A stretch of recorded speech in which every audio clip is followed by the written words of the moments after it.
Hey guys, so today I'm going to be doing my January reading wrap up. I do have a quick question for you guys before I get into all of the books that I read this month. I've been trying to figure out exactly how I want to do writing videos on this channel. If you guys have any thoughts or ideas, or if there's any sort of format that you like, that you would like me to make videos in that similar format, please let me know. As I was sitting down to film this video, I realized maybe I want to do something of a writing wrap up.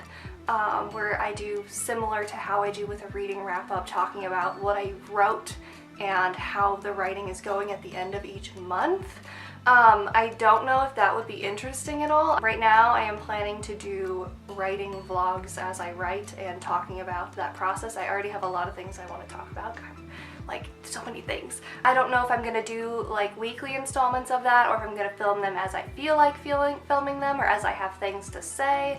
I don't know if it would be better to have like a monthly thing. Do you guys want a monthly writing update with how that's going? Anyways, let me know what your thoughts are on those kinds of videos, what you would like to see with those. But yeah, let's get into the wrap-up before I make this video crazy long with this giant rant at the beginning. Okay, so the first book I read in January was Skyward by Sanderson. I gave this book, I think I gave it like a 4 out of 5 stars, something like that. I really enjoyed it. The beginning of it was hard for me to get into, and I struggled with a few different things in this book that just kind of rubbed me the wrong way, but then as I got further into the story, I could not put it down. It was incredibly addictive. This story does rely very, very heavily on the hero's journey plot, like structure outline, and there were moments when I was reading this where I could just like really feel the outline, and I think part of that mainly is due to the fact that I took an entire class on that specific plot structure and had to analyze books looking for that it's just very glaringly obvious to me now when someone is using that plot structure. It's a very effective structure, and that's what Harry Potter is. Harry Potter follows the hero's journey, and Lord of the Rings follows the hero's journey. It's very, very commonly used because it is so effective. That being said,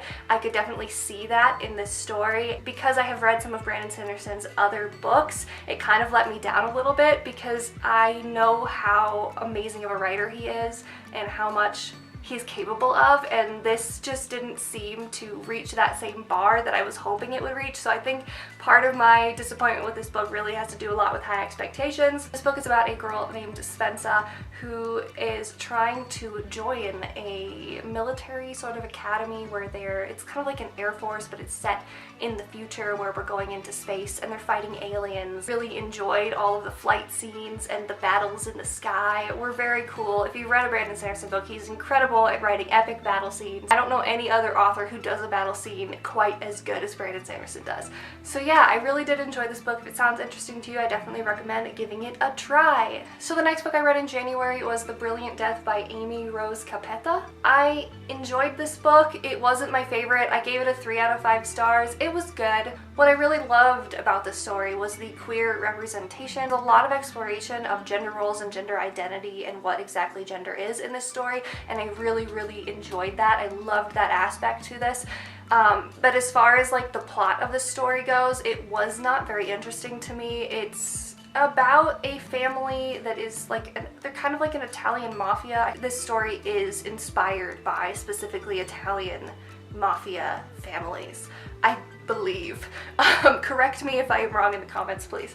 There were just some things in this story that bothered me as far as the plot went. It just was not the greatest book I've ever read. I really appreciate what the story was trying to do, and I really appreciate the representation in this story and what this story, the steps this story was taking as far as inclusion. And I really, really liked all the exploration of gender roles and gender identity, and I wish that like the plot stood up to just how wonderful that part of this was. I do think this is worth the read for the way this story delves into gender roles and gender identity and what exactly that means to each person. I just really liked the way these characters are exploring that, and the fact that this is a YA story very much so is all about your identity, figuring out who you are, and I just like the inclusion of that because I know a lot of teenagers and young adults and like everyone goes through those moments of trying to figure out who you are, and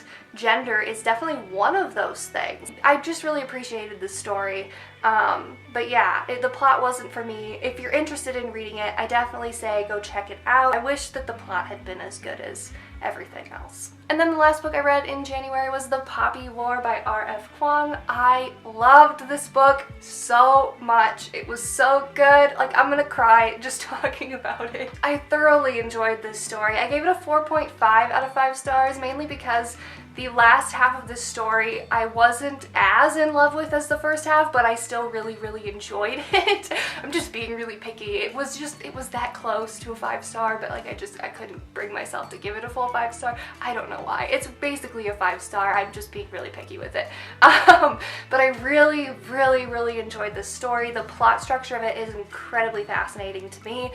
This reads kind of like a backstory, and I think part of the reason I enjoyed it so much is because I've been working on writing out the backstory of one of my characters from my story that I'm working on, and the way that this is structured, especially the first half of it, like part 1 of this book, reminds me so much of what I've been doing with my prequel, as far as like the way she jumps through scenes and the way that it moves through time. I just really liked that, and it made me feel so inspired to write my own story, and I just really liked it. Also, this is chock full of Chinese history, and it's done brilliantly well. Obviously, this author is incredibly knowledgeable and has a degree in modern Chinese history, and I think is getting a master's degree. Does she have a degree in modern Chinese history?